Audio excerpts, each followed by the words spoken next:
ఈ ఇండ్లు చూడండి ఒకసారి. ఇది ఈశాన్యంలో అరుగు ఉండి, ఇక్కడ చిన్న అరుగు ఉండి, ఈ ఉత్తరంలో పెద్ద బురుజు ఉంది.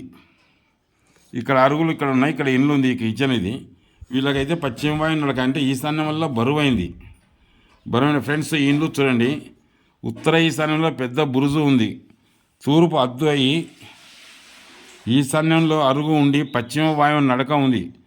అంటే ఇక్కడ తూర్పు అద్దయి వేరే వాళ్ళ ఇల్లు ఉంది, ఇక్కడ ఈశాన్యం అద్దయి పెద్ద బురుజు ఉంది.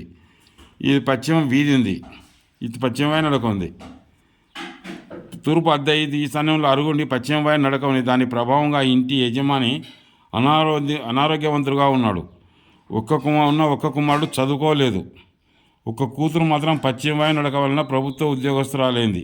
సరే, ఆ యజమానికి వెన్నెముకకు నరాలకు సంబంధించిన జబ్బు వచ్చినది.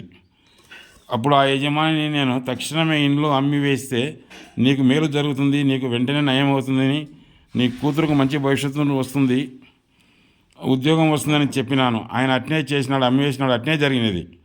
దాన్ని ఒక నయబ్రాహ్మణుని కులానికి చెందిన నయబ్రాహ్మణ కులానికి చెందిన వాళ్ళు కొన్నాక 1 సంవత్సరం 6 నెలలకే ఆయన మరణించినాడు. తర్వాత ఒక రెడ్డి సామాజిక వర్గానికి చెందిన వాళ్ళు కొన్నారు. వాళ్ళు చాలా రోజులు కాపురం చేయకుండానే ఊరు వదిలి వెళ్ళిపోయినారు. ఇప్పుడు దిక్కులేని కొంపగా మిగిలిపోయినది ఇది. ఇక చూడండి ఫ్రెండ్స్, ఇది అంతా ఇది ఉత్తరం ఈశాన్యమే లేదు, ఉత్తరమే లేదు, ఈశాన్యం అంతా మూతపడింది. దీని ఫలితంగా పెద్ద కొడుకు కూడా కొద్దిగా అప్రయోజకునికలే నిలబడినాడు. ఇక్కడ పెద్ద కొడుకు అప్రయోజకుడు అని చెప్పొచ్చు.